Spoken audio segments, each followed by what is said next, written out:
The closest star to our Sun is so far away that even if we launched the fastest spacecraft ever built right now, it would arrive sometime around the year 75,000 AD, and nobody alive today or their children or their children's children, across hundreds of generations, would live to see it land. That is not a failure of ambition. That is not a failure of engineering. That is physics, raw and unapologetic, telling the human species exactly where its current leash ends. And the more honestly you look at the numbers, the more you realize just how absolute that wall really is. The star in question is Proxima Centauri. It sits 4.25 light-years from Earth, meaning light itself, traveling at 300,000 kilometers per second, takes over 4 years to make the trip. To put that distance into a number you can at least hold in your mind, it is roughly 40 trillion kilometers away. The distance from Earth to the Sun is about 150 million kilometers. Proxima Centauri is 268,000 times farther than that. It is not a distant dot on the horizon.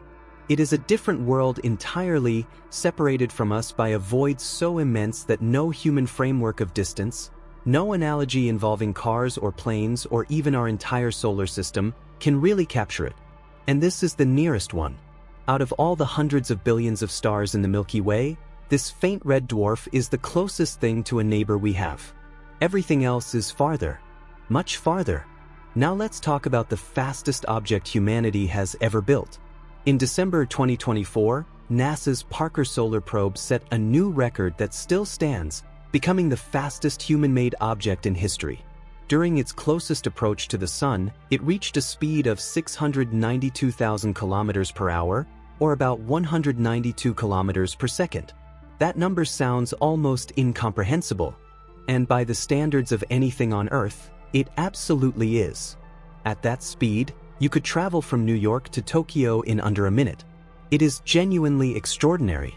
And yet, if you aimed that spacecraft directly at Proxima Centauri and let it fly, it would arrive in approximately 73,000 years. 73,000 years ago, our ancestors were painting cave walls in what is now France and Spain. Modern civilization as we understand it, writing, cities, agriculture, is only about 10,000 years old.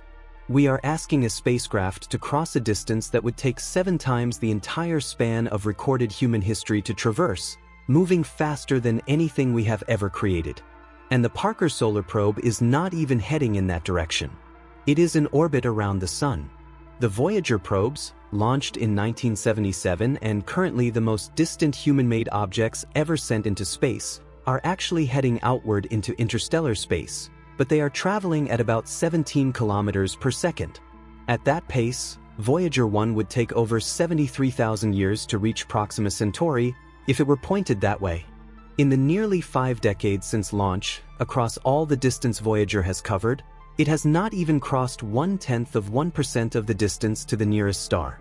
All of human spaceflight, every rocket, every probe, every moon mission, measured against the gap between us and our closest stellar neighbor, amounts to barely taking a single step out the front door. This is where the story gets harder, because the problem is not just speed. Speed, in isolation, is a solvable engineering problem, in theory. The problem is what achieving meaningful speed actually requires, and what the universe does to anything that tries. To reach Proxima Centauri in a human lifetime, say within 100 years, a spacecraft would need to travel at roughly 4% the speed of light. That sounds modest. Light is the universal speed limit, and 4% of it seems like we're nowhere near pushing the boundary. But 4% of the speed of light is approximately 43 million kilometers per hour. With chemical rockets, the same fundamental technology we've used since the first days of spaceflight, achieving even a tiny fraction of that is effectively impossible. Chemical combustion has a hard ceiling on exhaust velocity, and no amount of clever engineering can push past the basic thermodynamics of burning fuel. You would need to carry unimaginable quantities of propellant, and the mass of that propellant would require more propellant to move it, and that creates a runaway equation that collapses under its own arithmetic before you ever get close to the speeds you need. Ion engines are more efficient, but they produce very low thrust. Nuclear thermal propulsion, the most promising near-term technology NASA and DARPA are currently developing, could potentially cut the Mars transit time to 4 months and represents a genuine leap forward.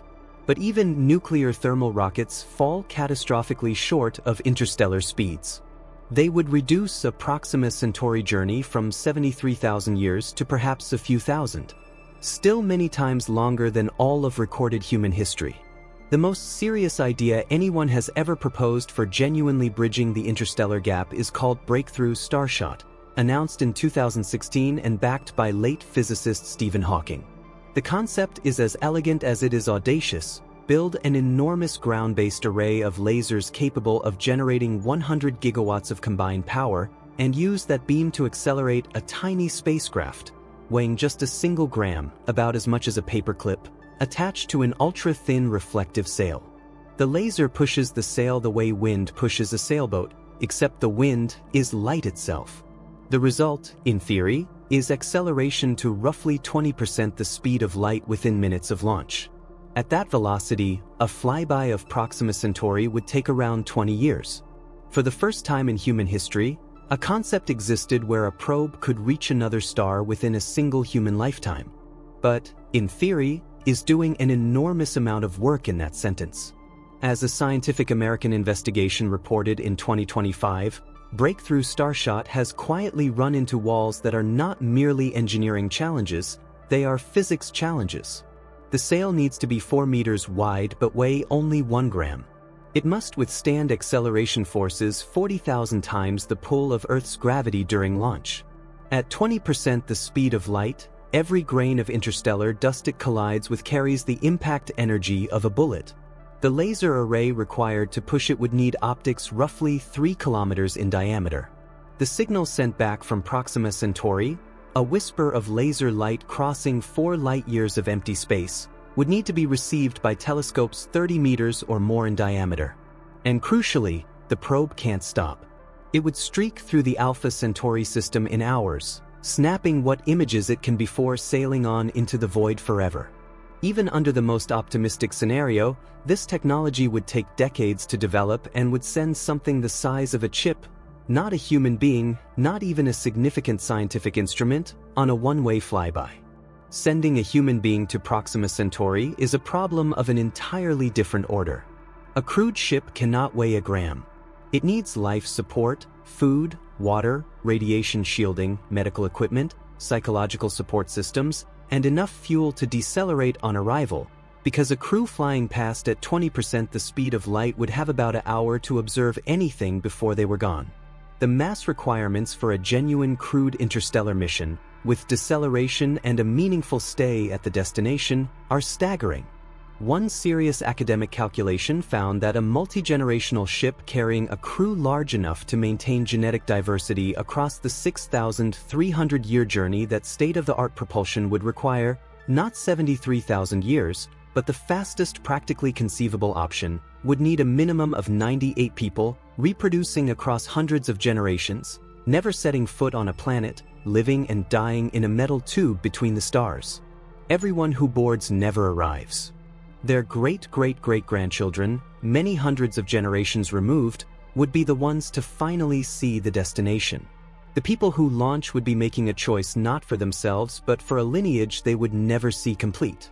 And Proxima Centauri may not even be worth the trip for a human crew. It is a red dwarf, faint, cool, and violent. It erupts with enormous solar flares multiple times every single day. In 2019, it unleashed the largest flare ever recorded in the Milky Way, shining 14,000 times brighter than average in ultraviolet wavelengths. Its planet, Proxima Centauri b, sits within the habitable zone in terms of temperature, but is bombarded by radiation that may have long since stripped away any atmosphere it once had. The universe's closest door, when you finally reach it after 73,000 years, may open onto a world scoured clean by its own star. None of this means it will never happen. Human ingenuity has a way of refusing the limits that physics hands it, finding not ways around the laws of nature, but unexpected paths within them. Fusion propulsion, if it can ever be achieved and harnessed for spacecraft, could cut travel times dramatically. Technologies not yet imagined will emerge. The universe is not trying to stop us. It simply operates on scales we were not built to navigate, and the gap between our ambition and our current capability is one of the most humbling things the cosmos has offered us. But in 2026, with the fastest object humanity has ever launched taking 73,000 years to cross the distance to our nearest stellar neighbor, one thing is clear: we are not a species that has reached the stars. We are a species that has looked up at them for our entire existence, and only recently figured out how far they truly are. The next great chapter of this story, the one where we actually close that gap, has not been written yet. And the universe, patient and vast beyond any measurement, is perfectly content to wait. If we pointed our fastest spacecraft, the Parker Solar Probe, toward Proxima Centauri today, it wouldn't arrive until 75,000 AD. That isn't a lack of will, it's the cold arithmetic of the cosmos. Our closest neighbor is 40 trillion kilometers away, a void so vast that all of human history fits into the travel time 7 times over. Chemical rockets have hit a hard ceiling, and even theoretical starshots face physics-breaking hurdles. To send humans, you'd need a generation ship where hundreds of descendants live and die in a metal tube, never seeing the destination or the Earth. In 2026, the stars aren't just far, they are effectively in a different reality. We've learned how to measure the gap, but we are nowhere near closing it.